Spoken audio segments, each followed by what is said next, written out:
I think it's like an evergreen topic, staying strong and positive for ourselves and our children. So we are delighted to have you here. We're going to get started in about 30 seconds. And yes, thank you for entering the chat and saying who you are and where you're joining from. Anna, hello Anna from Wichita. Hello Felicia from New Jersey. Good afternoon.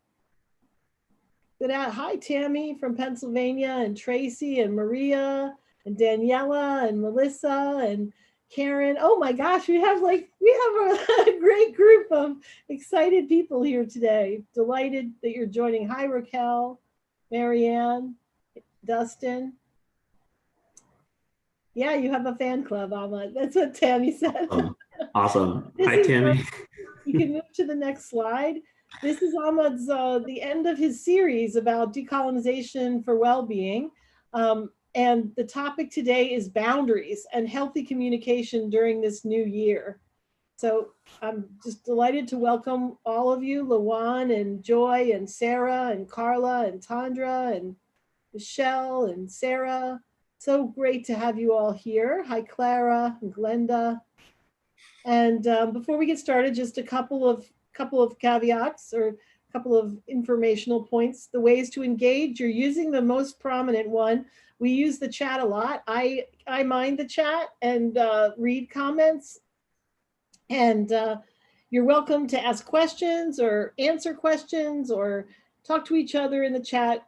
Perfectly fine. If you are motivated to speak and you want your voice to be heard, that's possible too. You just raise your hand, and then Selena, who's in the background here, will unmute you, and then you'll need to unmute yourself, and then you'll be able to speak.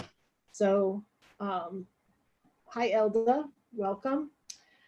So that's how to engage. And then Be Strong Families, when we do anything, we have agreements, and that's in recognition that we co-create this safe space together so that we all can hear each other and learn something and explore. So these are the agreements. They're pretty basic. If you agree to the agreements, do what Felicia and Cindy and Dustin and Luana and Karen have done, and just type I agree in the chat. It's basically that you're speaking from your own experience, you're treating other people the way you want to be treated, you're not multitasking, and you're going to be here now with us. Awesome. Well, we seem to have widespread agreement, Ahmad, so welcome. And I'm so delighted to be here with you today. Really, I've so enjoyed this series and so enjoy your perspective on things. And I'm kind of sad that it's the last one for now, but I'm sure we'll figure out something going forward. Yeah, well, it's a very small world. Yes. But thank you. I appreciate that. And same, this has been such an incredible journey over the last few months at this point. I think the first one that I did was early September, which was kind of the very first decolonized mental health session. And so it's amazing. It's only been a few months, but it feels as if like I've known all of you here for like years and years and years. I can actually recognize like folks' names now and where y'all are from. So really excited to be here for this final session for now, which I always view as endings are just different types of beginnings. And so really excited for just this as an end and as a beginning, right? And seeing where everything kind of goes from here. And that's really kind of what we're talking about today, right? Is as we're discussing kind of the new year, and I know the new year this year has been very different than some previous years. 2020 was a difficult year for a lot of us, a monumental year. That's for sure for many. It will definitely be in the history books, and folks will probably be talking about it for a really long time. And I don't know about all of you, but I know personally for me, especially with difficult years, there's usually a little bit of a disconnect between when the new year truly begins and when the calendar kind of turns over. And so if you feel like you're still in 2020, that's okay. And also, if you feel like you were like halfway through December, you were like, I am done with 2020, 2021 has decided to start December 15th. That's also okay. I have done both of those things in the past. But I know personally for me, it doesn't necessarily feel like it's 2021 yet. I feel like I need at least another like week and a half before in my head, it will be 2021. And one thing that I normally like to do as I enter a new year, right, is really set my intentions, right? And some people will call different, like, we'll call them different, like New Year resolutions. Some will just call it different intentions, different goals for the year, just different ways of being. You can call it whatever you want, but a lot of us will have something like that, something that allows us to really transition to ideally mourn the previous year and kind of push off of that and move towards this brand new year, right? Instead of just kind of being stuck a little bit in the middle throughout the entire year, which again, I have done that as well. So that's also okay. That happens. But really thinking of that as we begin this new year, whether you feel like you're already in 2021, whether you're like me and you're like, I need another week or so, or even a day or so, or whatever it is, I want us during this session in the next 45 minutes or so to really think a little bit about that. And for me, a huge piece of that is about boundaries and healthy communication. So if we go to the next slide, first off, just again, Happy New Year. Wherever you are on that, still a new year. If we go to the next slide after that.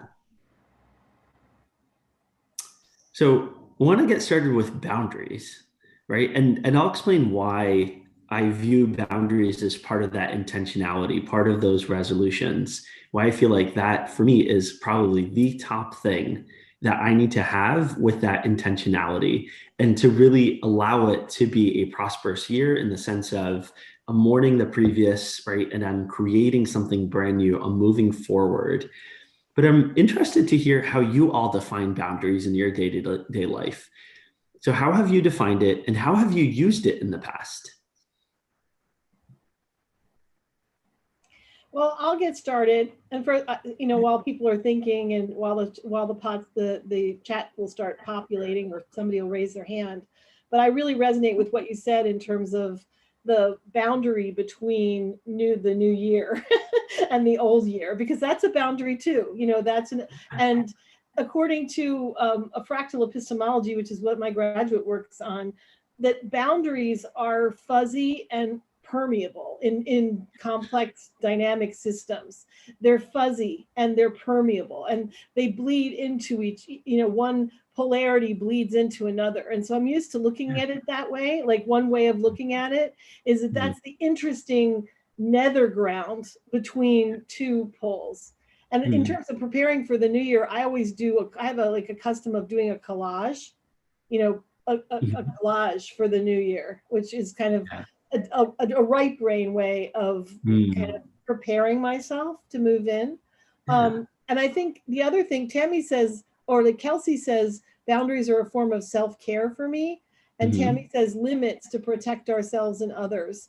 And psychologically, that was what my therapist first taught me, was that, like I had a person in my life, a boss, who would call me all the time, and like I didn't feel like I was capable of not answering. Like she would call me at midnight, she would call me at 5 a.m, she would call me at 11, and I was like trained, to answer her call. She'd also had me pick her up every morning, and she would have me come upstairs while she dressed. So here she was literally naked, like putting on her clothes, and I was forced to not forced, but I felt forced to be there for that. So for me, boundaries, when I first started seeing a therapist at that point, he said, you can say no, like you can not answer the phone. He said, that's a boundary. So that was how I first learned about those limits to protect ourselves and others. And Tammy says, it took a long time for me to realize that I needed to respect my own boundaries. I would say I was going to set a particular boundary, but then I'd give in and do whatever was being asked of me. With a lot of practice, I've gotten better. And Judith says, boundaries are my guide for expectations for myself and others. Awesome. I really appreciate all of that.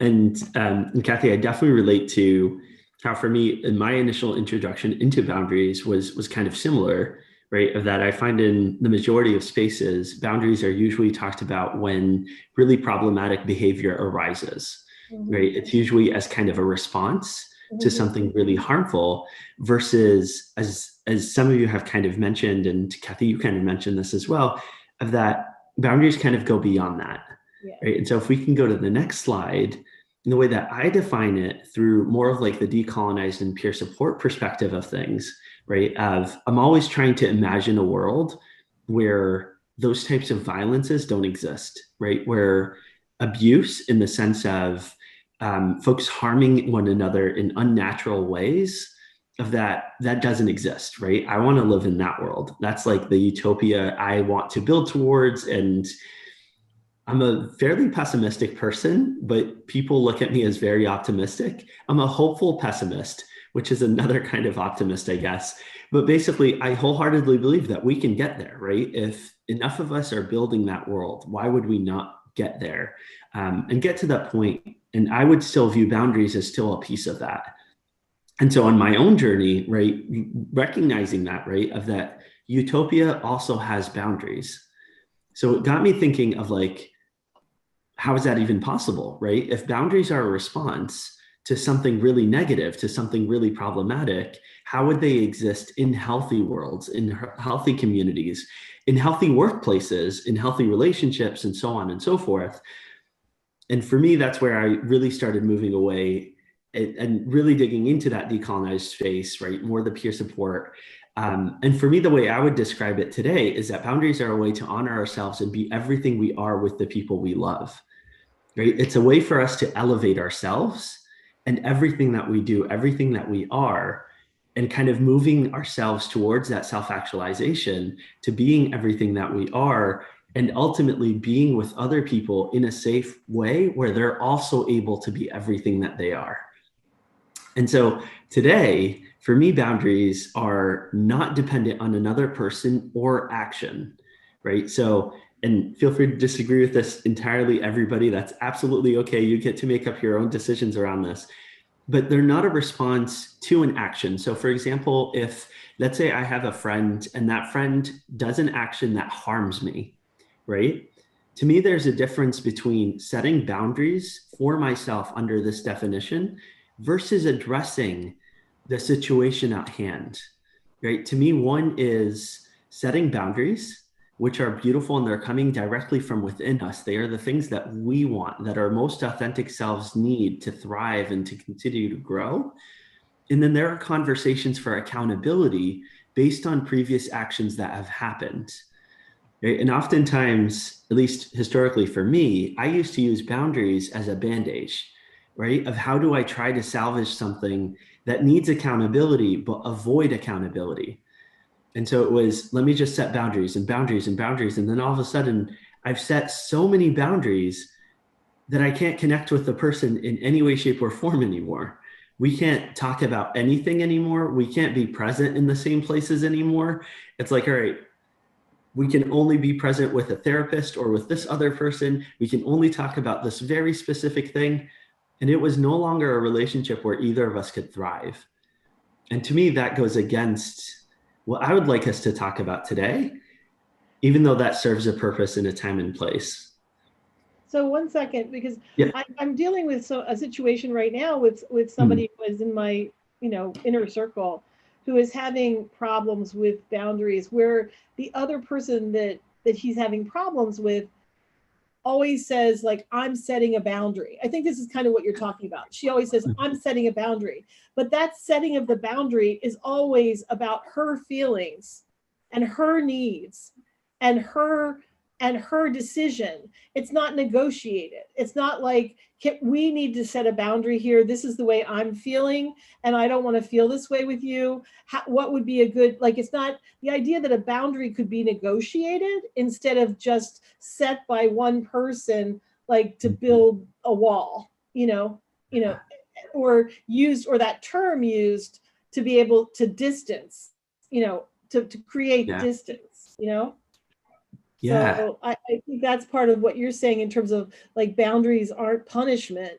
They're not always permanent. They're not always static. And they don't necessarily depend on another person or action, but they could also be cooperatively or collaboratively established in order to promote positive relationships between people, right? Like, Yeah. And so that, I mean, I also put in the chat the Robert Frost poem, because I always think about good fences make good neighbors. But he's Yes. talking about how, it is important to have some distance and personal space, that, and so if you're not, it's also like recognizing your own needs for and your own weaknesses. Like I would say, like if I'm overly permeable to people, like, and I don't have a quiet space to go in and trust my own counsel, Yeah. then I need to establish a boundary, not because of them, but because I need to have more time in touch with me, you know. Mhm. But I'm taking responsibility then for my own feelings, I'm not saying you're the problem and I have to set up a boundary so that you don't hurt me. Exactly. Yeah, absolutely. And I think when we talk about relationships, and I love talking about relationships and just working on relationships, because I think relationships to me are a way for us to elevate everything that we can be together, right? Mm-hmm. And so the way I look at it is, if two people are in a relationship, or three, or whatever it is, and it doesn't have to be like an intimate partner relationship, it could be a friendship, is that you have the parties involved, but then you also have a relationship, which is its own kind of living thing, Yeah. right? And so setting boundaries for a relationship is very different than when there is no real relationship that exists in that space, right? Because then you need to have those conversations, right? Because then you're basically setting stipulations for something that's not owned by you, right? Or by any of us. It's something that's shared, right? And so it's a living ecosystem on its own, which is always so beautiful, right? When it's able to like thrive and prosper and grow, because it goes beyond any single person involved in it, and it allows us to get way beyond that.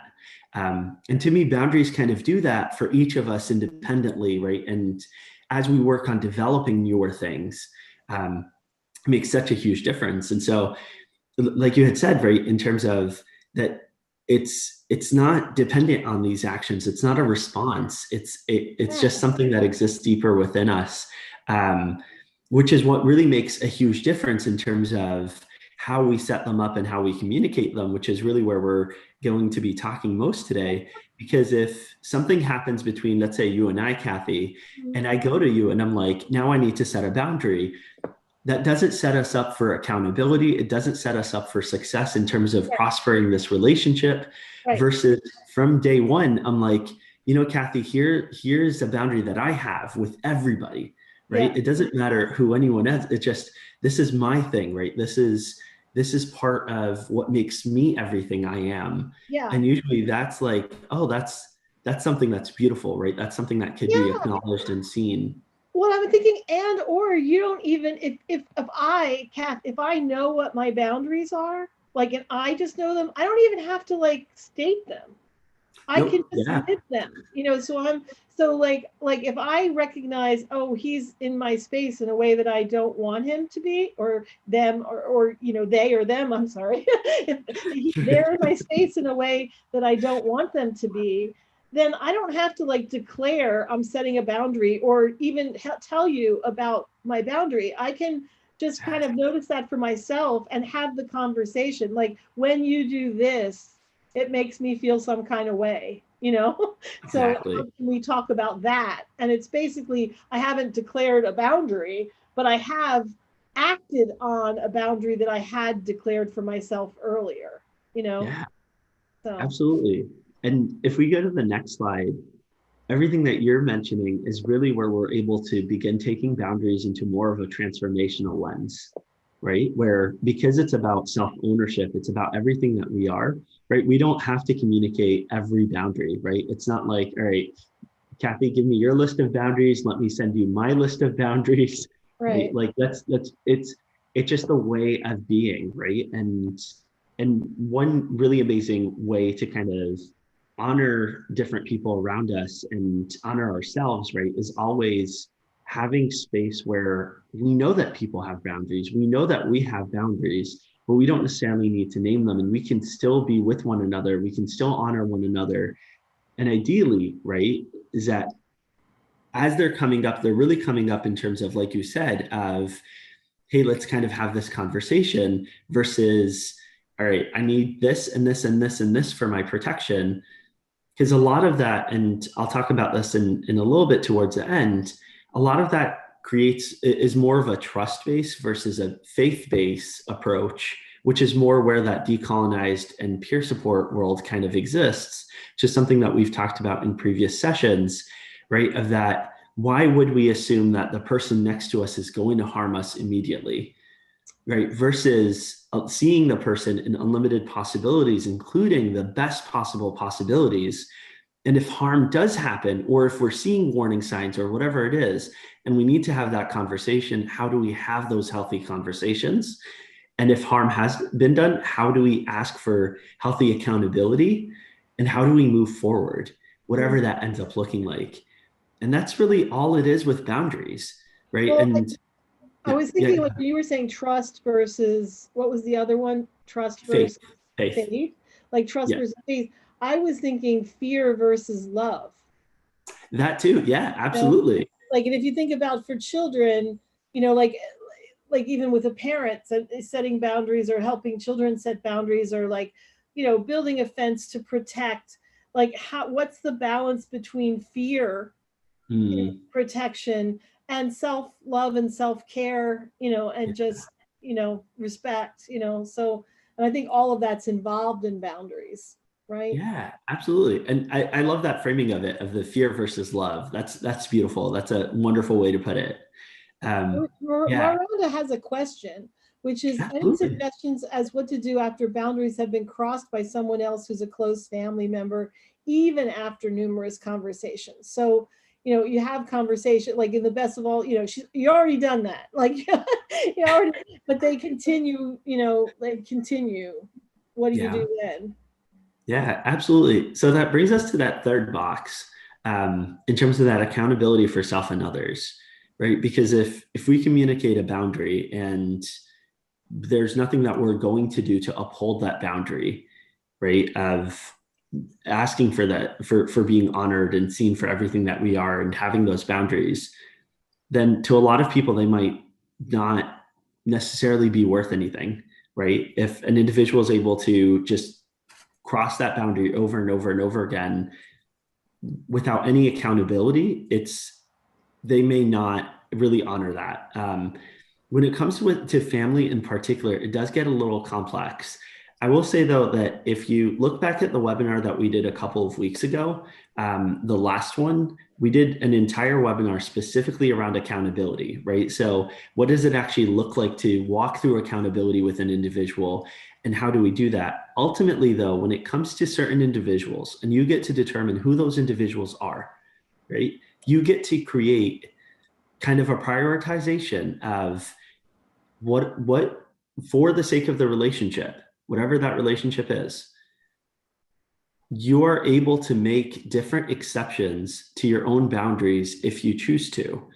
And if not, then you're able to continue to invite an individual into that space of accountability with you until they get to that place. But ultimately, I want to really stress this, of that there is no shame if you make an exception for one of your boundaries, which is not usually how we talk about boundaries, because it's seen as if you don't uphold your boundaries, then basically there's something wrong with you. And I'm going to kind of say the opposite of that. There are certain relationships within our lives where they might be so valuable, so important to us, that we'll make an exception just for that one person. And I know, and I've talked about this, I think, in the love webinar, and I've talked about it in the very first one, I believe, where I do have certain relationships, specifically with family, where the expectations I have for family members are different, not because I don't believe that those relationships can live up to the relationships where I have all my boundaries and everything else, but because I don't necessarily need those same boundaries in those same spaces. So I get to determine all of that for myself. So it's kind of it's something that would require a really long answer. Well, I guess the other question though, Ahmad, I mean, I get that. I resonate with that, like in terms of she's my mother, you know, like if and so and I'm not going to cut myself off entirely from my mother, you know, like, and I'm not saying that, Mom, like, I'm not saying you're a problem, but I'm just saying, like, that's that kind of, I get it in that kind of a situation. I think I've also, I guess, can you speak a minute about, like, when we are using boundaries to try to get someone else to change, you know, so that we're just like keep putting our head against the wall, like, and we're having repeated conversations, and our goal is to get the other person to do something different, and they're not going to, you know. And then the question is, if they're not going to, okay, what's my response? Like, you know, if I've given it 10 times, and you're saying one response could be relax the boundary and say, okay, they're not going to, but I love them or care about them or want them in my life so much that I'm going to figure out how to accommodate, you know, what their actions are. And then the other side of that would be, I've got to create some distance. You know, the other side of that is, and I think that it's really important that it's not about breaking the relationship necessarily or severing the relationship, but just creating a different pattern of communication or relationship, which to me is all about distance. It's all about, like, how often do I talk to you? How often do I see you? Where? You know, what conversations will I have with you, and what conversations will I not? Because I've had people that I kind of always got looped into these conversations where they just didn't end well. And so when I started being able to sense, oh, we're going down that rabbit hole, I would just say, you know what, I'm not available for this conversation. I'll talk about anything else you want to talk about, but I'm not talking about that, you know. So there's many boundaries within boundaries, but really being the being in charge of yourself, you know, and not waiting for someone else, or not using your boundaries as a way to try to force someone else to change. You know what I'm saying? Exactly. Yes. In the guise of accountability, or in the service of accountability, right? Yeah, absolutely. So it's a little interesting for me because, so in terms of building boundaries, right, and the different elements of boundaries, right, and so on here we have reflecting on needs, right, in terms of figuring out exactly what we ourselves need along the way, and that looks into the trauma work, right, and how we define love and compassion, everything else that we've been discussing over the last several months at this point, right? The communication, which is not communicating in terms of we need to sit down, let me express to you every single one of these boundaries kind of thing, in terms of how do we communicate it to ourselves, right? How do we bring it to the forefront of things? And then when we need to, how do we bring that forward? The accountability in this way, and the way it's defined in this square in particular, or rectangle in particular, is in terms of, Miranda, what you're asking about, right? In terms of, if somebody doesn't respect our boundaries, how do we have those conversations about accountability?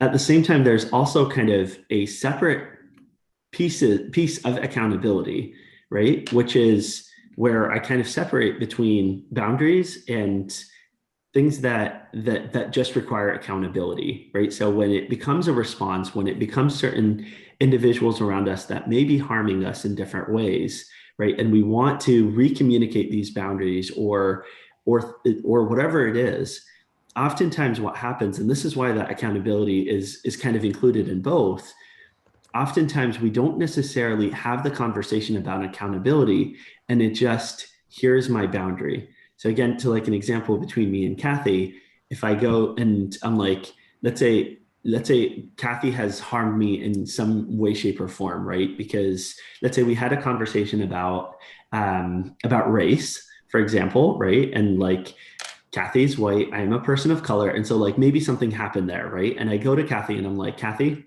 I don't talk about race to white people, right? Which is a type of boundary, right? Like that happens. People have different kinds of boundaries. I've had that boundary over time at different times and spaces. That's wonderful. Also, at the same time, though, what's missing is that Kathy doesn't actually know about the harm that Kathy may have caused through the conversation that we may have had, right? Or maybe I'm not aware of the harm that has been caused, and vice versa, right? Because it's really rare that it's only one-sided, right? It's usually, because with relationships, it does become its own living organism, right? It becomes a much more complex thing. It becomes a larger thing. And so let's say Kathy and I have a very wonderful working relationship, but me going and setting that boundary in that space limits the possibilities between me and Kathy. But because I'm doing it as a response and there's no accountability, there's no way for us to grow and move beyond it. Unless Right? I ask you, Ahmad, that's really interesting. One, you see me as a white person. And that might not be how I'd identify completely. So Exactly. Yeah. we talk about that. And secondly, um, I'm interested in why you don't talk about race with white people. I mean, might think I know, but would you be willing to talk to me about why you don't talk about race with white people? I mean, I could ask a question. Awesome. And that is healthy communication, right? And that's where it becomes two-sided, right?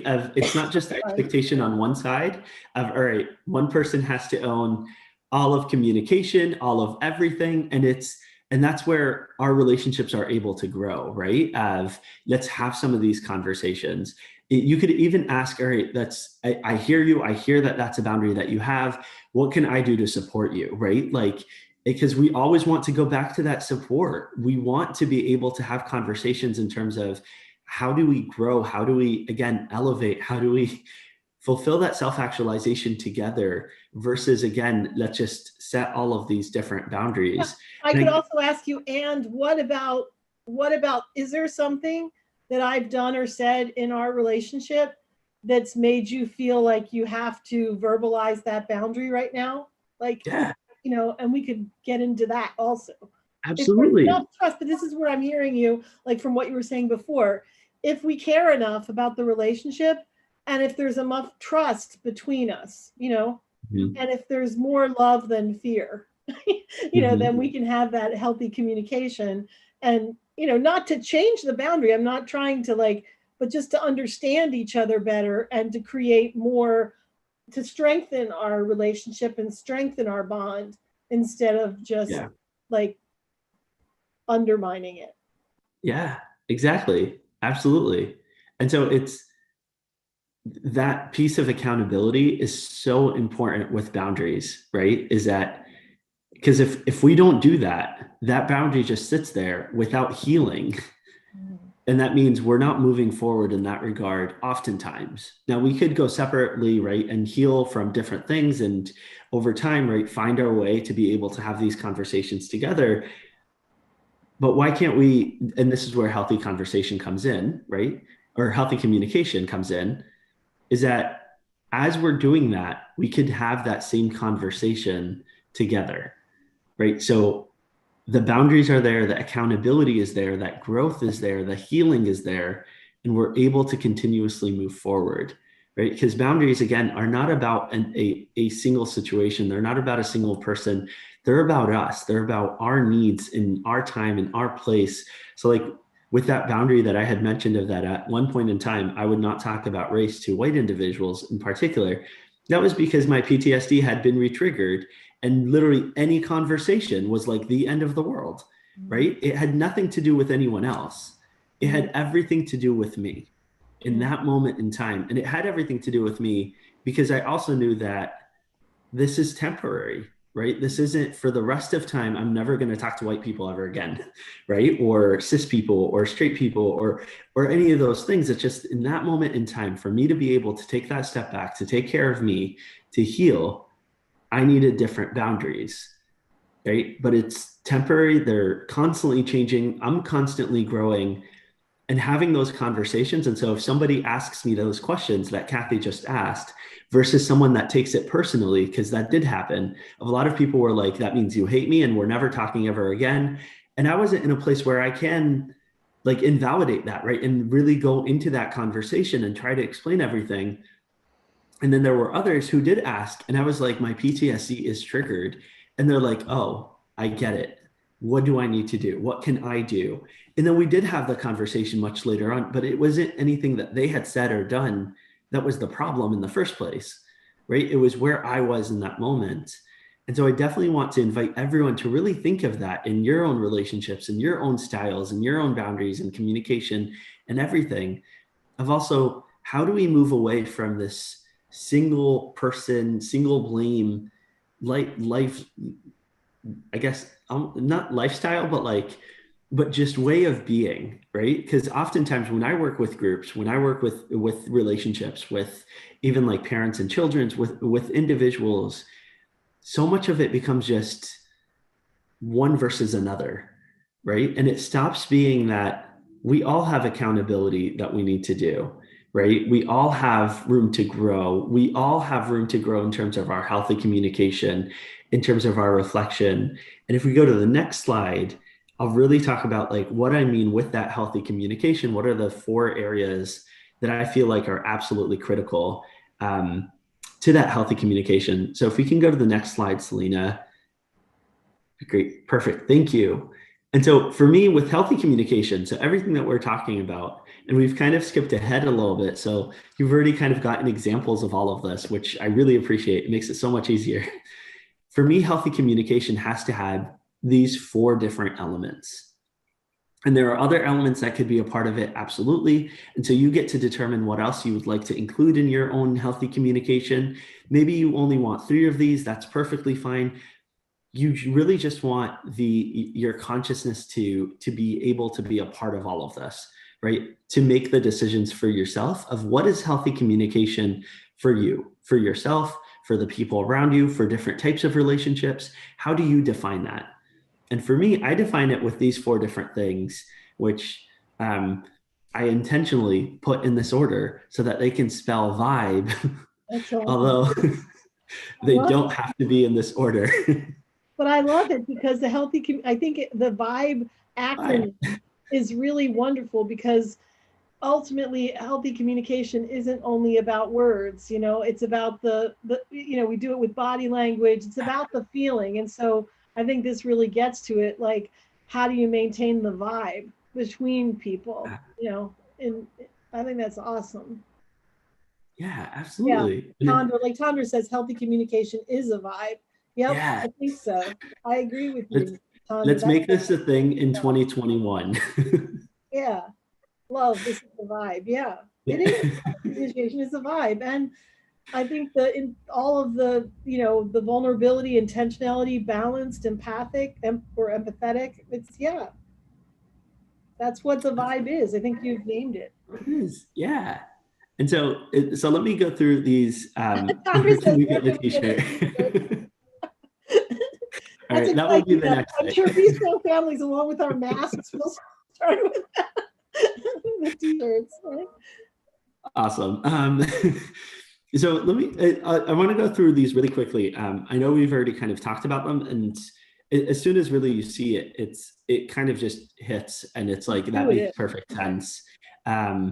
So for me, vulnerability is critical, not just in terms of just any kind of healthy communication, but in particular, the really difficult types of communication, which is normally when we stop being vulnerable, right? So with a conversation about accountability and walking through accountability with another person or within ourselves, that vulnerability is absolutely critical for that to actually move forward, right? Versus just wall everywhere, and we're not going to move forward around that. And so, especially when it comes to the difficult things, that vulnerability becomes more important than ever, which is where it's the hardest at times, right? And so really being mindful of that, of having vulnerability in the conversations that we have.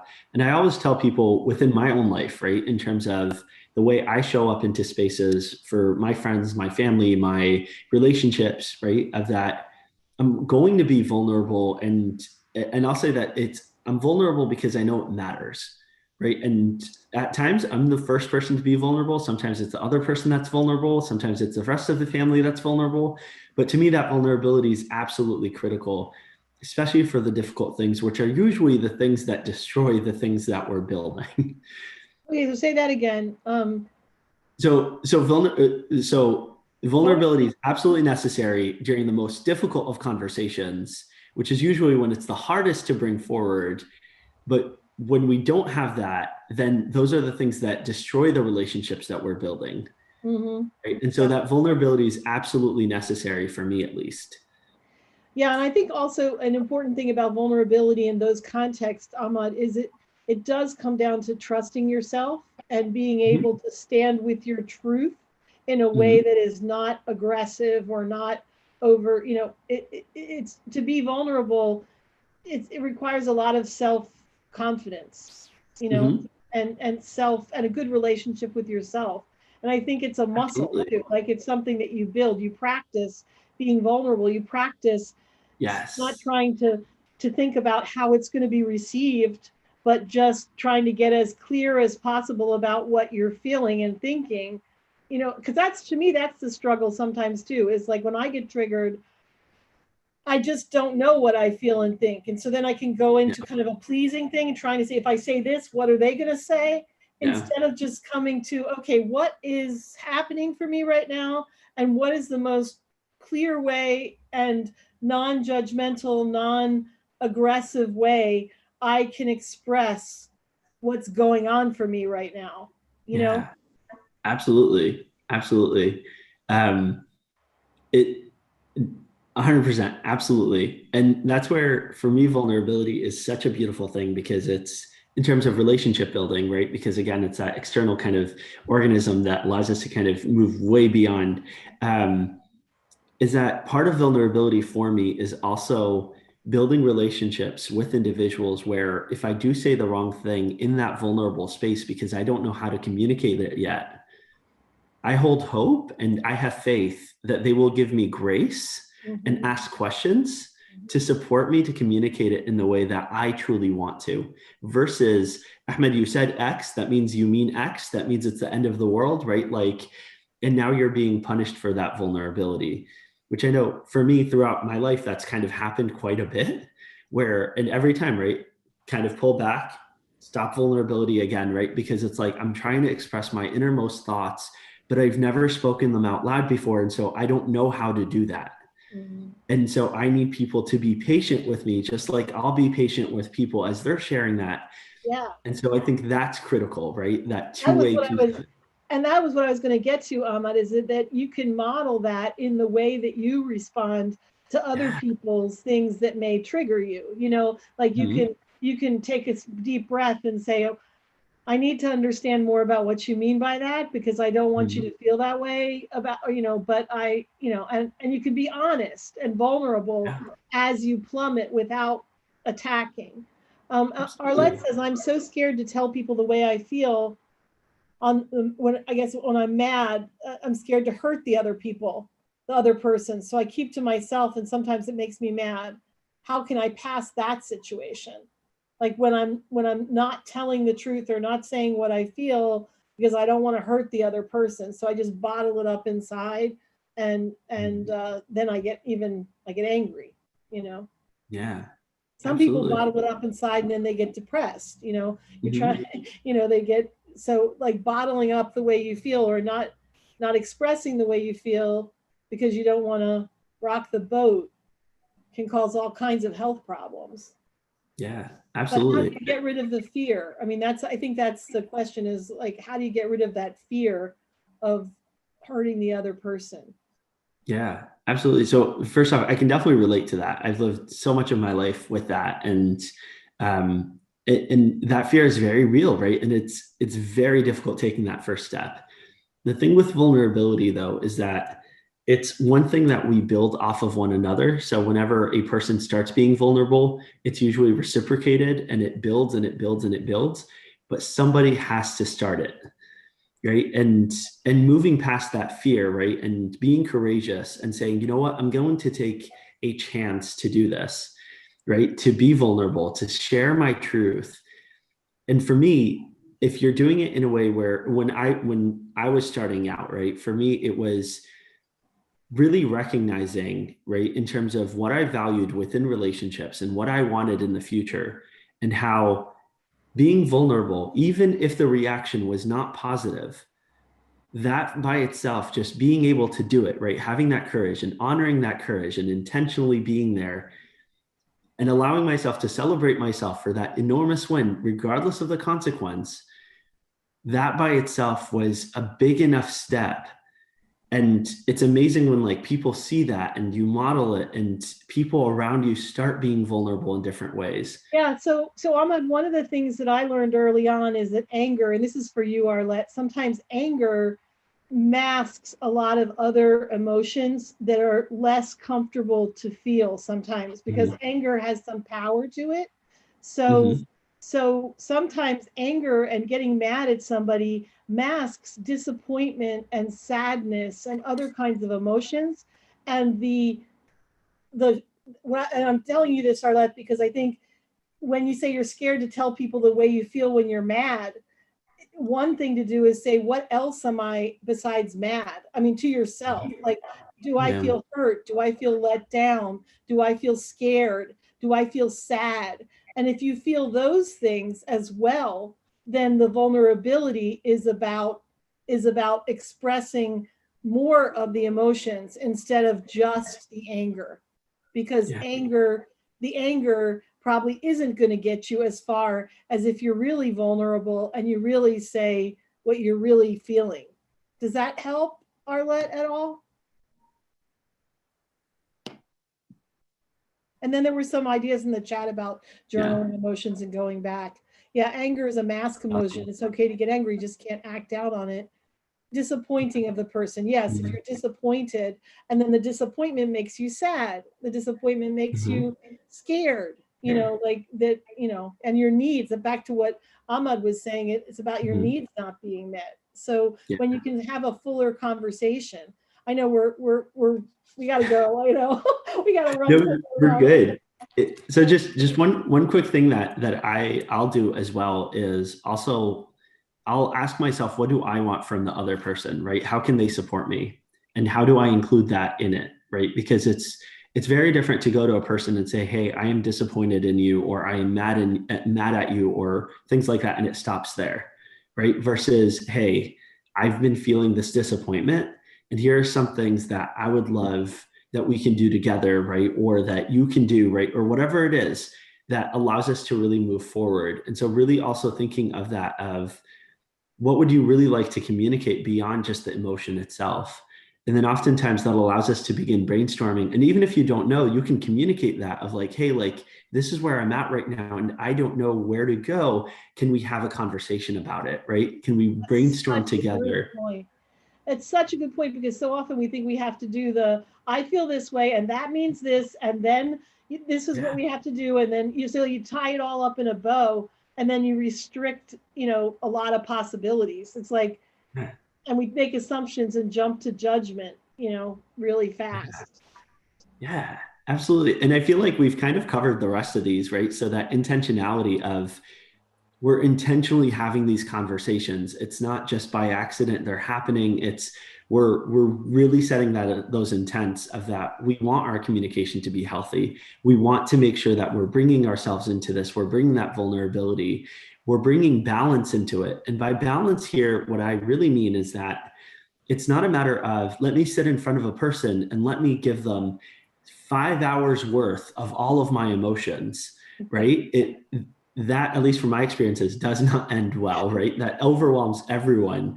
And so how do you balance that, right? Of what are the things you truly need to say, right? And what is the right time and the right place for that? And how do we communicate that in the best possible way? And that brings us to that empathy, right? Of we've all been there where someone sits us down and tells us that we've done potentially something wrong, or that we're harming a person because of a way that we are, even if it has nothing to do with us, right? So, like I mentioned PTSD earlier, that's still really difficult for a lot of people, right? I know it was really difficult for like my mom, for example, of watching her child, right, going through major depressive disorder and PTSD, and it had nothing to do with her. And it's still a lot, right? And so, how do we be mindful of those things? How do we be empathetic to one another? And if we go to the next slide, I just want to highlight a few different things that we've kind of discussed, but that are really, really critical as we're building that foundation for healthy relationships, right? We have vibe, but then also here are some things that we can keep at the forefront of our minds to use in specific conversations, right? So having I versus you statements, right? So I is about us. It's this is how I am feeling versus you did this, right? You did this wrong. You did that wrong. It's not about that you did this wrong or you did that wrong, right? It's really about how do we express how we genuinely feel, right? Be vulnerable in the ways that we want to be versus, again, you did this, you did that, and now you need to answer for it, right? You're basically an abomination and get it together. It makes a very big difference, right? So that would be one of the main ones, which really leads us to that empowering versus shaming language, right? So I know in the past, before I got into all of this, and even as I did, right, it takes a while to really make it a practice in everyday life, right? I used to shame people all the time, right? In terms of like, not only you did that, but you're also a bad person because you did that, right? And you can't ever do this and you can't do that and you shouldn't do this. All of that is shaming and it keeps us stuck, right? Or it puts us backwards, right? And it makes things worse versus I am seeing you in every possible light, right? I am holding hope that our relationship is going to be like everything it needs to be down the line and that we can get there, right? How do we empower ourselves and the relationship to move forward versus stopping it? And then that third one is assumptions and judgments versus faith and grace, right? We want to have conversations. We want to understand where people are coming from. And oftentimes when I work with people, the emotions are often mirrored, right? Because we've never really had that conversation in that moment in time to really understand how certain things sat with the person, where the person was coming from. And it just becomes this cycle because it's just an assumption and then a judgment based on that assumption that 2 days later, the conversation, the situation is no longer about what actually happened. And it's something completely different. Whereas faith and grace is also like holding hope that, or holding on to that in terms of like that having that benefit of the doubt, right? Of that there's a million different ways that any of us can take a single word. And so let me actually hear what this person has to say. Let me actually be with this person. I know this person. Like one thing I've started in my own practice is whenever I get into any kind of conflict with an individual, where it's built on conflict, and conflict is beautiful. I love conflict. It's how we grow and all that kind of stuff. But in terms of something is said and I go into like potentially negative self-talk or things like that, I will always rephrase it, right? Instead of assumptions and judgments, I will rephrase it into someone that loves me said this. And as soon as I do that, it loses all meaning, right? It loses the power of someone who hates me said this, which is where my brain would normally go to. And so rephrasing it, even if it's not someone who actually loves me, it could be a stranger, right? I could be on the bus and someone says something that's hurtful, right? I don't know this person. This person doesn't know me, but I can rephrase it to someone who loves me did this, or someone who's having a bad day said this, or someone that trusts me said this, or someone I trust said this. Whatever it is, I get to rephrase it and build that faith and that grace to really be able to move beyond it. And then we talked a little bit about that right time and right place versus trigger zones, right? So if you know I've just been, my PTSD has just been re-triggered, maybe it's not the perfect time to talk about what I did wrong last week, right? And being that empathy, right? Being mindful of some of those things, even in terms of which room are we having a conversation in, right? Which locations, what time of day is it? And how do we build that into like that recognition of that? I know this person has had a really tough day today, right? I'm not going to ignore things, right? We still want to have conversations, but maybe it changes how we do that. And lastly, because I know we're running out of time, accountability versus transfer of pain, right? And that's something internally that we each get to ask ourselves of, am I looking for accountability or do I want this person to suffer with me? Mm-hmm. And if we want the person to suffer with us, that's a very different situation. But if we want accountability, then we want to have these things present. But if I want someone to suffer, I'm going to shame them. I'm going to use you statements, right? All the assumptions, all the judgments. I don't do that. Ideally, nobody wants to do that, but we know that happens. That's very real. But knowing the difference, knowing that this is my intent, this is what I need in this moment in time, Because if I'm in a place where I'm trying to transfer pain, then maybe I'm not ready to have a healthy conversation yet, because I haven't healed enough to be able to see this person as capable and with all the hope that we're both able to move together forward. And lastly, if we go to the next slide, which I already mentioned this, so just as a reminder to end, so if it's not about you, then it's not boundaries, it's personal. And if it's personal, then we need the language of accountability, which again, the last webinar that we did a couple of weeks ago was just about accountability. So if you haven't had time to take a look at that, definitely take a look at that. And if we go to the next slide, it has my contact info. So I'm always happy to answer any questions if folks have any. I'm on Twitter. It's the last social media that I haven't deleted yet. And so feel free to message me. Feel free to ask questions. I know all of these conversations are complex and they're not things that, we're all going to be perfect on after an hour kind of thing. But hopefully that this is just enough of an intro that you're able to continue to think about it and bring it into your practice in whatever ways that you're ready for, and then build towards whatever you feel like you're not ready for today and continue on that journey. But thank you, Kathy. Thank you, everyone. It's been such an honor being here for these 6 different sessions, or 7 total, I guess, with the first one. It's been such a pleasure. So great, Ahmad. I was just thinking that last one, like what you're also talking about is that often we think about people respecting our boundaries, but one of the best ways of getting people to respect our boundaries might be to respect theirs, and treat them the way that we want to be treated, Yeah. And you're getting a lot of love in the chat. So a lot of thanks and gratitude. And I'm right there with everybody. So I'm really grateful for this. And I know we'll have more at some point. So we'll talk more. Thank you very much for being here. And the previous webinars are on our website. Selena will give the chat. Some of them are on YouTube, our YouTube channel. I just want to encourage everyone to join us tomorrow. Everybody, this is specifically tomorrow is for those of you who are providing services to families.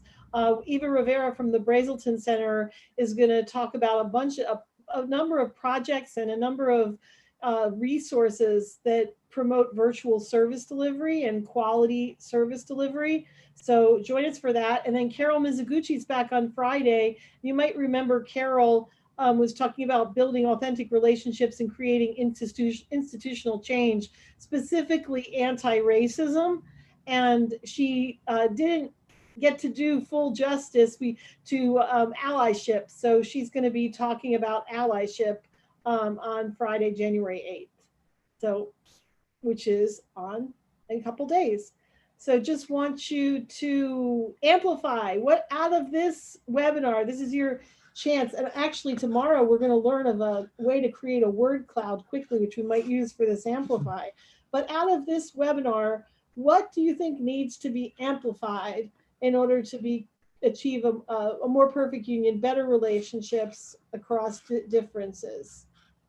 And you can put that in the chat. What do you want to amplify? Amplify vibe. Yes. Good. What else? So that would be amplify vulnerability, amplify self-love. Nice. Amplify grace. Yes. And faith. Amplify trust. Awesome. Thank you, everybody. Next slide, Selena. Just to remind everybody that we're in the middle of a global pandemic still, wear your mask, protect other people, show that you respect other people and you want to keep them safe, because that's what the mask does. The mask isn't about protecting yourself most of the time. These kinds of masks anyway, they're more about protecting others from any germs that you may have. So we've got great Be Strong Families masks. I'm going to ask, they're so cute. When you put them on, they are so cute. And they also are really comfortable. So they're available on our website. Next slide. Finally, thank you for being here. These webinars are generally by the community for the community. So if you have something you'd like to offer or share to the group, please be in touch with me. If you know someone else who you think would do a good webinar, or you have a topic that you'd like to see us cover, please email me directly and let me know, and I'll be on it because I'm here to serve. So thank you all for being here. Thank you, Ahmad. I want that coffee because I don't want to not see you. Yeah, So we'll do that. really grateful. Thank you so much. And beautiful earrings. I love those earrings. Thank you.